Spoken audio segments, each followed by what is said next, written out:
In the mid-90s, Canadian animation studio Nelvana was looking to crack into the superhero cartoon market, as the success of cartoons like Fox's X-Men were making some big bucks. So Nelvana started looking for a fresh IP and reached out to the one and only Jim Lee to look at turning his hugely popular comic book Wild C.A.T.S into a cartoon for CBS. So with the prospect of reaching more of a mainstream market, Jim Lee agreed, and I give to you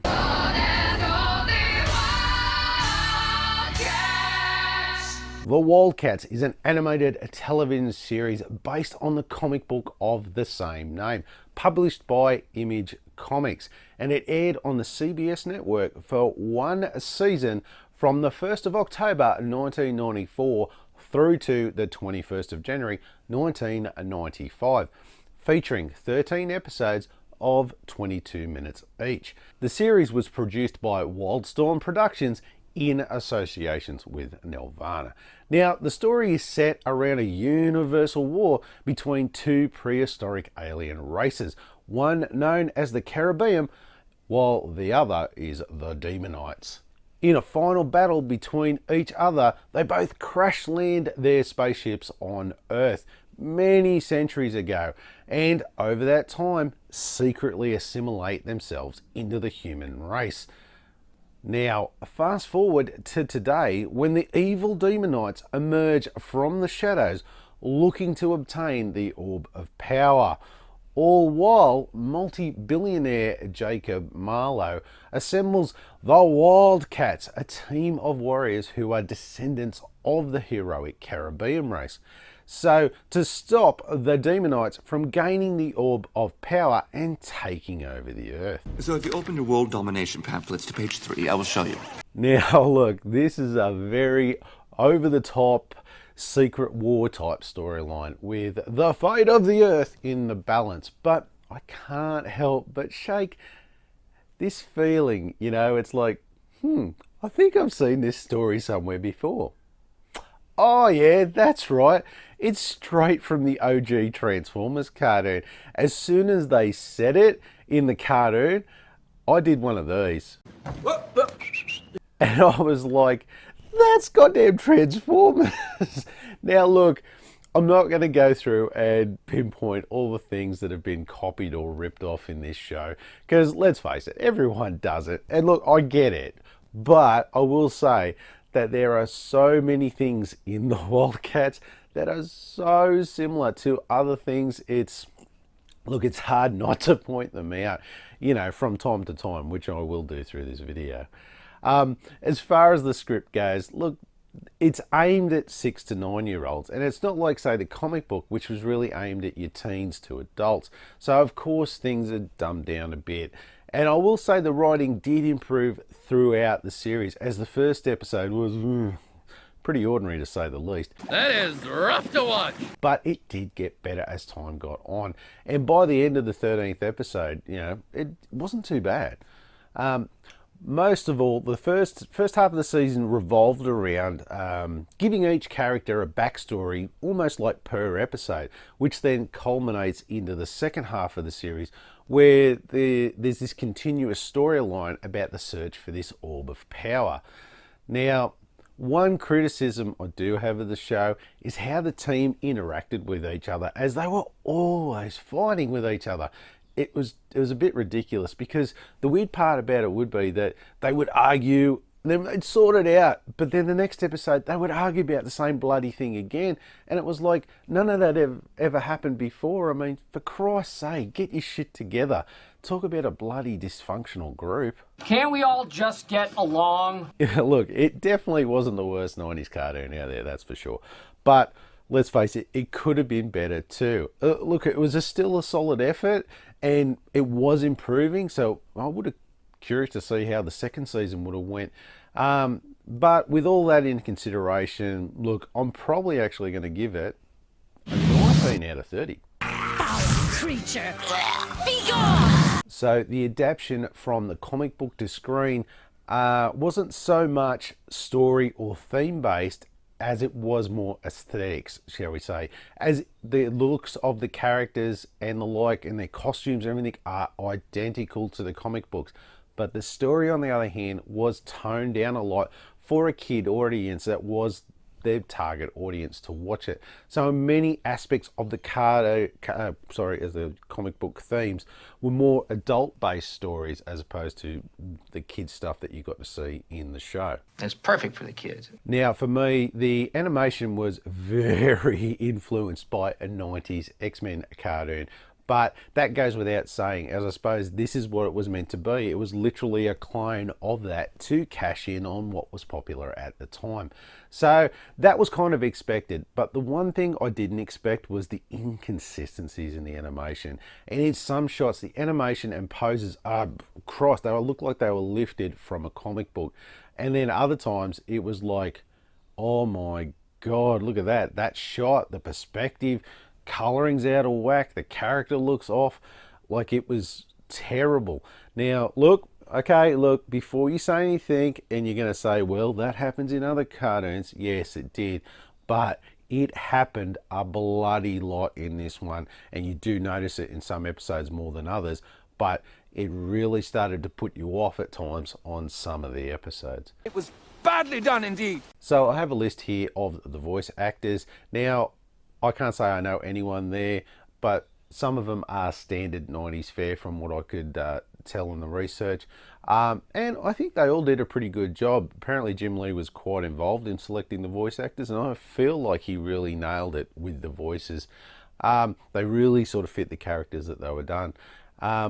Some of the dialogue in the first episode was a little wooden, but like I said before, they really started to bring it home in the last episodes, and that's where a lot of these guys really started to shine, especially in those later episodes. It's my time to shine. All round, not a bad job of taking it from page to screen, even if they made it for kids. So with that, I'm going to give this 17 out of 20. All right, cats, let's get wild. Okay, if we look at the case, look at that. That's probably one of the good things, is this case is great. I love the look of it. That kind of looks like a shot straight off one of the comic books, actually. Very similar in tone, but of course done for that more kid look, shall we say. As you can see, the spine, not bad at all. Actually, not too hard to find when you're looking for it. On the back, another great job. That looks really good. I do like that. I think that I'm very impressed with how good that looks. But it's very 90s fare, shall we say. As you can see, the disc there, not bad at all, actually. There's a picture of Spartan on that one, which looks really cool. And Warblade on that one, not bad at all. And of course, you get a little booklet with all the stuff in it. I've got that in back to front. By the looks of it, there we go, which has got the cover. It's only just a one-page thing, just pretty much has a lot of what's on the outside and stuff, and just a bit of what's inside, so not bad at all. And of course I was very happy to get this copy in this condition. So overall, very happy with how this looks. Not bad at all. They've done a good job there. So I'm going to give this an 8 out of 10. Perfect Wildcats. So the special features, which, let's face it, they aren't really that special, are just more content fillers than anything else. The only thing that's really worth seeing on here is Jim Lee's interview, where he talks about the creation of Wildcats, how the cartoon came about, and how the process of getting the cartoon made was, and like how he's involved. It's interesting enough. A lot of the other features on here are just like text bios, and there's like a little trivia quiz, which was pretty easy to do, especially there's only like 15 questions. It wasn't hard to answer, especially when I've completely just sat and watched the whole series. There's 3 trailers on there for an animated shows done by Funimation, I think it is. And look, there's nothing else to really write home about at all. But yeah, as you can see by the list, it's more filler than killer, shall we say. So anyway, I am going to give this a 3 out of 10. Oh man, this is not going to be pleasant. Okay, as we bring up the Rotten Tomatoes score, as you can see, oh shit, not again. Right, critics came in at 0, audience was 0. Don't know what's going on over there. They never seem to have much. So of course that means we have to That's it. Go to IMDb and they're always to the rescue. And they have a score of 6.6 out of 10, which for me, I think is actually a fair score. And it probably shows like more of the fans who were fans that were kids at the time have come here when they're older and gone, oh yeah, I'm going to review that, and of course give it the big thumbs up. So yeah, it's not hard to see why it got that. But then you're saying that, I never watched it as a kid, and I would probably give that score too if I was reviewing it. So that if we round it up, that's going to give us a score of 7 out of 10. Not so fast, Daemonite. Now look, I had never seen this show when it came out at the time. Look, I knew of it, but it never aired here in Australia, so never got a chance to see it. But I had heard a lot about it, like online or this or magazines, and it kind of wasn't the best. So I was curious to begin with to see what it was like. Curious? Of course I'm not curious. So I started watching the first episode, and I was kind of like, It's not very good. then by about the 4th or 5th episode, I was kind of more like, It's okay, I guess. and then by the end of it, I was more like, It's definitely an improvement. so look, it was really a journey, and it did improve as the show went on, but it wasn't hard to draw so many comparisons as you're watching it to being this real cheap X-Men knockoff. The animation was very much a product of its time, that's for sure. It just oozed 90s from start to finish, which look, isn't a bad thing, but it does really date it at times when you watch it like now, 30 something years later. One thing for me is I finally found out what the story was about by watching the cartoon. As if you've ever read the comic books, you have no idea what's going on, as they were beautifully drawn but poorly written. But to say that that was the thing of the 90s, was all these great looking comic books, but it was all about the art, and the story was almost kind of like a second thought in the end. But you are not the world's greatest storyteller. Look, I didn't mind the characters and the Wild C.A.T.S group as a whole, even though they bickered a lot. But the bad guy for me, I think, was probably the letdown for me here. Don't get me wrong, he looks menacing, he looks awesome. But in the cartoon, he comes off as this almost incompetent, bumbling fool, which seems to, I don't know, it seems to be no trouble for the Wildcats to stop him and foil his plans time and time again. It's almost sad and pathetic, really. It's true. Oh God, and don't get me started on the name. Hellspawn. God, clearly Jim Lee wanted Hellspawn, which would have matched the character, don't get me wrong. But I guess that name was taken, so he had to come up with something else. And he went with Hellspawn. Let's change the N to a T. Oh, God damn, that name sucks. Really, should have gone with something else. I'm sure you could have thought of something else. I got nothing. Anyway, like I said, I didn't mind it. It wasn't a bad watch, but, you know, let's face it, there were a few little things that could have been fixed. But anyway, for me, I did enjoy it.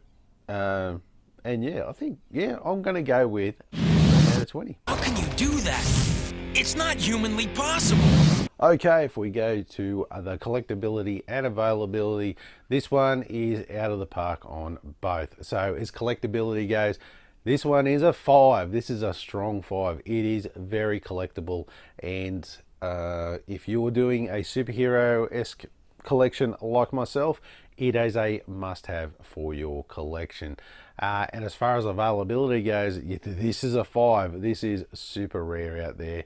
I think there's only 2 or 3 copies on sale at the moment at any given time, maybe up to about 5 if you're lucky, depending. It really does vary at times, because I have been watching this for a while on eBay to finally get a copy at the price I got it for, which was pretty good when you look at a lot of the other ones out there.